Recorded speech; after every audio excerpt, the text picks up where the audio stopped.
রাজকীয় প্রত্যাবর্তনের মধ্য দিয়ে সমগ্র বাংলাদেশ তাকে সম্বর্ধনা জানিয়েছে। সমগ্র বাংলাদেশ আনন্দিত হয়েছে, উচ্ছ্বসিত হয়েছে। জনগণ তাদের প্রাণের প্রিয় নেতাকে ফিরে পেয়েছে। 2006 সালের পরে আবার আজকে এই 2025 সালের ডিসেম্বর মাসে 26 তারিখে আজকে আবার সেই নেতা, বাংলাদেশের স্বাধীনতার ঘোষক শহীদ প্রেসিডেন্ট জিয়াউর রহমান বীর উত্তম, যিনি তার পিতা, তিনি বাংলাদেশ জাতীয়তাবাদী দর্শনের জনক, সেই শহীদ প্রেসিডেন্ট জিয়াউর রহমান সাহেবের মাজারে আজকে তিনি জিয়ারত করতে আসবেন এবং এখানে তিনি পুষ্পস্তবক অর্পণ করবেন।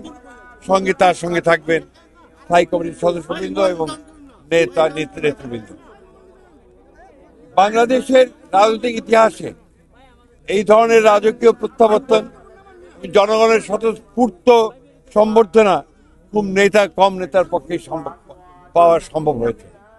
আজকে তাদের মধ্যে একটা নতুন আশা সঞ্চারিত হয়েছে। আর যে আশা স্বপ্ন তিনি গতকাল জনগণের কাছে তুলে ধরেছেন, তার একটি পরিকল্পনা আছে। তিনি মার্টিন লুথার কিং এর মতোই বলেছেন যে আই হ্যাভ এ প্ল্যান, অর্থাৎ একটি জনগণের উন্নয়নের জন্য, বাংলাদেশকে একটা সুদৃঢ় অবস্থানে নেওয়ার জন্য, সুখী সমৃদ্ধ বাংলাদেশ নির্মাণ করার জন্য তিনি একটা পরিকল্পনা নিয়ে এসেছেন। সেই পরিকল্পনা তিনি ইনশাআল্লাহ জনগণের স্বতঃস্ফূর্ত সমর্থন নিয়ে তিনি বাস্তবায়িত করবেন। আমরা বিশ্বাস করি যে তারেক রহমানের এই প্রত্যাবর্তন বাংলাদেশের রাজনৈতিক ইতিহাসে একটা পরিবর্তন নিয়ে আসলো, একটা ইতিবাচক পরিবর্তন নিয়ে আসলো এবং বাংলাদেশের যে রাজনৈতিক আকাশ, সেই আকাশে একটা সুবাতাস বইতে শুরু করলো।